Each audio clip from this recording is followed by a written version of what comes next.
गोदान। लेखक मुंशी प्रेमचंद।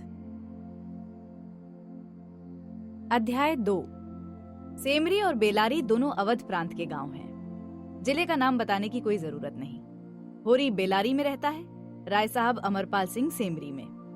दोनों गांवों में केवल 5 मील का अंतर है। पिछले सत्याग्रह संग्राम में राय साहब ने बड़ा यश कमाया था। काउंसिल की मेंबरी छोड़कर जेल चले गए थे। तब से उनके इलाके के आसामियों को उनसे बड़ी श्रद्धा हो गई थी। ये नहीं कि उनके इलाके के आसामियों के साथ कोई खास रियायत की जाती हो या डांड और बेगार की कड़ाई कुछ कम हो, मगर ये सारी बदनामी मुख्तारों के सर जाती थी। राय साहब की कीर्ति पर कोई कलंक न लग सकता था। वो बेचारे भी तो उसी व्यवस्था के गुलाम थे। जाब्ते का काम तो जैसे होता चला आया है वैसे ही होगा। राय साहब की सज्जनता उस पर कोई असर न डाल सकती थी। इसलिए आमदनी और अधिकार में जौ भर की भी कमी न होने पर भी उनका यश मानो बढ़ गया था। असामियों से वो हंसकर बोल लेते थे, यही क्या कम है। सिंह का काम तो शिकार करना है। अगर वो गरजने और गुर्राने के बदले मीठी बोली बोल सकता तो उसे घर बैठे मनमाना शिकार मिल जाता। शिकार की खोज में जंगल में भटकना न पड़ता। राय साहब राष्ट्रवादी होने पर भी हुक्काम से मेलजोल बनाए रखते थे।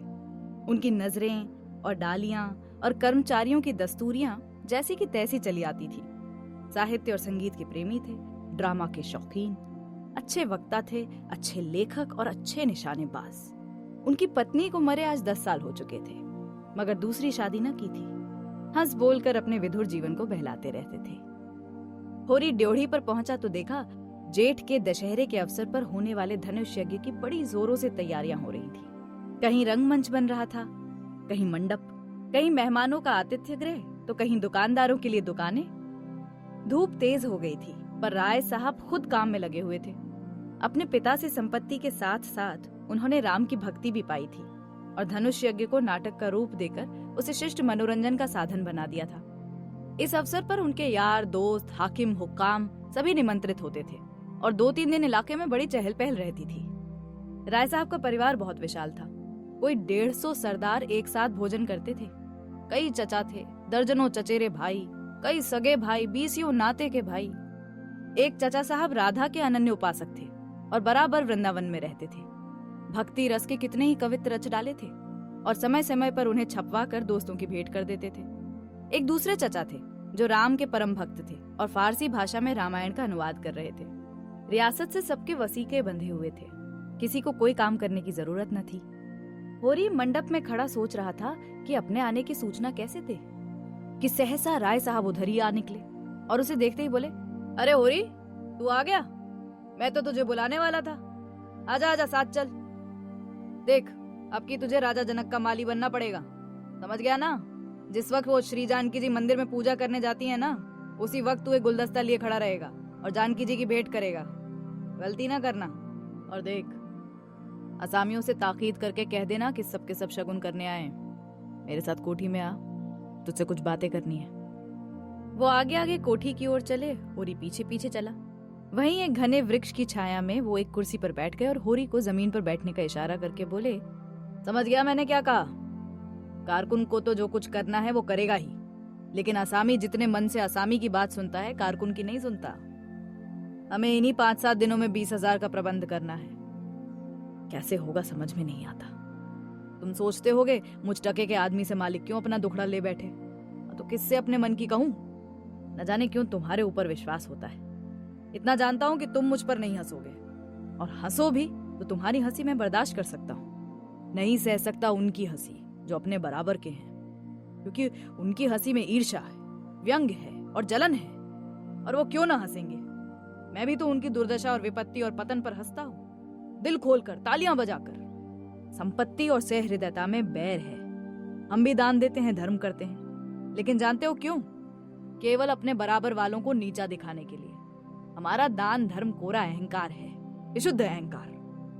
हम में से किसी पर डिग्री हो जाए, कुर्की आ जाए, बकाया मालगुजारी की इल्लत में हवालात हो जाए, या किसी का जवान बेटा मर जाए, अरे किसी की विधवा बहू निकल जाए, किसी के घर में आग लग जाए, कोई किसी वैश्या के हाथों उल्लू बन जाए या अपने आसामियों के हाथों पिट जाए, तो उसके सभी भाई उस पर हंसेंगे, बगले बजाएंगे, मानो सारे संसार की संपदा मिल गई है। और मिलेंगे तो इतने प्रेम से जैसे हमारे पसीने की जगह खून बहाने को तैयार है। अरे और तो और हमारे चचेरे फुफेरे ममेरे मौसेरे भाई जो इसी रियासत की बदौलत मौज उड़ा रहे हैं, कविता कर रहे हैं, जुए खेल रहे हैं, शराबे पी रहे हैं, अय्याशी कर रहे हैं, वो भी मुझसे जलते हैं। आज मर जाऊं तो घी के चिराग जलाएं। मेरे दुख को दुख समझने वाला कोई नहीं है, कोई भी नहीं। उनकी नजरों में मुझे दुखी होने का कोई अधिकार नहीं है। अगर मैं रोता हूं तो दुख की हंसी उड़ाता हूं, अगर मैं बीमार होता हूं तो मुझे सुख होता है। मैं अगर अपना ब्याह करके घर में कलह नहीं बढ़ाता तो ये मेरी नीच स्वार्थ पड़ता है। अगर ब्याह कर लूं तो विलासांधता होगी। अगर शराब नहीं पीता तो मेरी कंजूसी है। शराब पीने लगूं तो वो प्रजा का रक्त होगी। अगर अय्याशी नहीं करता तो अरसिक हूं। अय्याशी करने लगूं तो फिर कहना ही क्या। इन लोगों ने मुझे भोग विलास में फंसाने के लिए कम चालें नहीं चली हैं और अब तक चलते जाते हैं। उनकी यही इच्छा है कि मैं अंधा हो जाऊं और ये लोग मुझे लूट लें। और मेरा धर्म यह है कि सब कुछ देखकर भी कुछ न देखूं, सब कुछ जानकर भी गधा बना रहूं। राय साहब ने गाड़ी आगे बढ़ाने के लिए 2 बीड़े पान खाए और होरी के मुंह की ओर ताकने लगे, जैसे उसके मनोभावों को पढ़ना चाहते हो। होरी ने साहस बटोर कर कहा, मालिक, हम समझते थे कि ऐसी बातें हम ही लोगों में होती हैं, पर जान पड़ता है बड़े आदमियों में भी उनकी कमी नहीं है। राय साहब ने मुंह में पान भरकर कहा, तुम हमें बड़ा आदमी समझते हो। हमारे नाम बड़े हैं पर दर्शन छोटे। गरीबों में अगर ईर्ष्या या वैर है तो स्वार्थ के लिए या पेट के लिए। अरे ऐसी ईर्ष्या और वैर को मैं क्षम्य समझता हूँ। हमारे मुंह की रोटी कोई छीन ले तो उसके गले में उंगलियां डालकर निकालना हमारा धर्म हो जाता है। अगर हम छोड़ दे तो देवता है। बड़े आदमी भैया, बड़े आदमियों की ईर्ष्या और वैर केवल आनंद के लिए है। हम इतने बड़े हो गए हैं कि हमें नीचता और कुटिलता से ही निस्वार्थ और परम आनंद मिलता है। हम देवतापन के उस दर्जे पर पहुंच गए हैं जब हमें दूसरों के रोने पर हंसी आ जाती है। अच्छा, इसे तुम छोटी साधना मत समझो हो रही। जब इतना बड़ा कुटुंब है तो कोई ना कोई तो हमेशा बीमार रहेगा ही, और बड़े आदमियों के रोग भी बड़े होते हैं। वो बड़ा आदमी है क्या जिसे कोई छोटा रोग हो? मामूली ज्वर भी आ जाए तो हमें सरसाम की दवा दी जाती है। मामूली सी फुंसी भी निकल आए तो वो जहरबाद बन जाती है। अब छोटे सर्जन और मझोले सर्जन और बड़े सर्जन तार से बुलाए जा रहे हैं। मसीहुल मुल्क को लाने के लिए दिल्ली आदमी भेजा जा रहा है, भिषगाचार्य को लाने के लिए कलकत्ता। उधर देवालय में दुर्गा पाठ हो रहा है और ज्योतिषाचार्य कुंडली का विचार कर रहे हैं, और तंत्र के आचार्य अपने अनुष्ठान में लगे हुए हैं। राजा साहब को यमराज के मुंह से निकालने के लिए भैया दौड़ लगी हुई है। वैद्य और डॉक्टर इस ताक में रहते हैं कि कब इनके सर में दर्द हो और कब उनके घर में सोने की वर्षा हो। और ये सब रुपए तुमसे और तुम्हारे भाइयों से वसूल किए जाते हैं भाले की नोक पर। मुझे तो यही आश्चर्य होता है कि क्यों तुम्हारी आंखों का दावानल हमें भस्म नहीं कर देता। मगर नहीं, आश्चर्य करने की कोई बात नहीं है। भस्म होने में तो बहुत देर नहीं लगती और वेदना भी थोड़ी देर की होती है। हम जौ जौ और अंगुल अंगुल और पोर पोर भस्म हो रहे हैं। उस हाहाकार से बचने के लिए हम पुलिस की, हुक्काम की, अदालत की, वकीलों की शरण लेते हैं। एक रूपवती स्त्री की भांति सभी के हाथों का खिलौना बनते हैं और दुनिया समझती है कि हम बड़े सुखी हैं। सुखी माय फट।